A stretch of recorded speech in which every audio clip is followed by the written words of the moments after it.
MD Saddam भाई है, उसमें वो कह रहे हैं कि अल्लाह के भेजे हुए पैगंबर ईसा मसीह है, तो उनका आज्ञा मानना चाहिए कि नहीं चाहिए। जी जरूर, ईसा मसीह की आज्ञा को मानना चाहिए। ईसा मसीह जो कहते हैं उनकी आज्ञा को हम लोग मानते हैं, मुसलमान मानते हैं। जैसे ईसा मसीह को कहते हैं बाइबल में gospel of Mark chapter number 12 verse number 29 में ईसा मसीह कहते हैं कि hear Israel the lord our God the lord is one, सुनो इस्राएल हमारा खुदा एक ही खुदा है। तो हम लोग मुसलमान मानते हैं। ईसा मसीह कहते हैं कि this is life eternal, gospel of John chapter number 17 verse number 3 में, ये सही जिंदगी है, ये हमेशगी की जिंदगी कि तुम एक ईश्वर पे मानो, एक खुदा पे मानो और ईसा मसीह पे मानो जिसको उसने भेजा है, जिसको उसने क्या किया है, भेजा है। भेजा किसको जाता है, नबी को जाता है। तो यही चीज तो हम लोग मानते हैं। हम मुसलमान बोलते हैं कि ईसा मसीह खुदा नहीं बल्कि ईसा मसीह को भेजा गया है, ठीक है।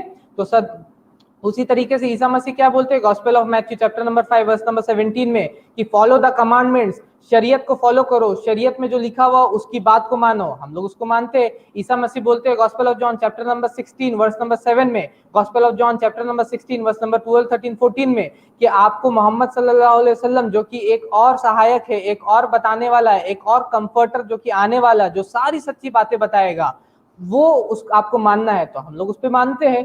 मैं तो ये भी कहता हूं कि if Christian means one who follows Christ, कि अगर क्रिश्चियन का मतलब ये होता है कि जो ईसा मसीह को फॉलो करे, then we Muslims are more Christians then the Christians themselves. तो हम मुसलमान ईसाइयों से ज्यादा ईसाई है, क्योंकि हम लोग उनकी बातों, जो सारी चीजें ये बता रहे हैं, हम लोग उनकी बातों को मानते हैं, ठीक है।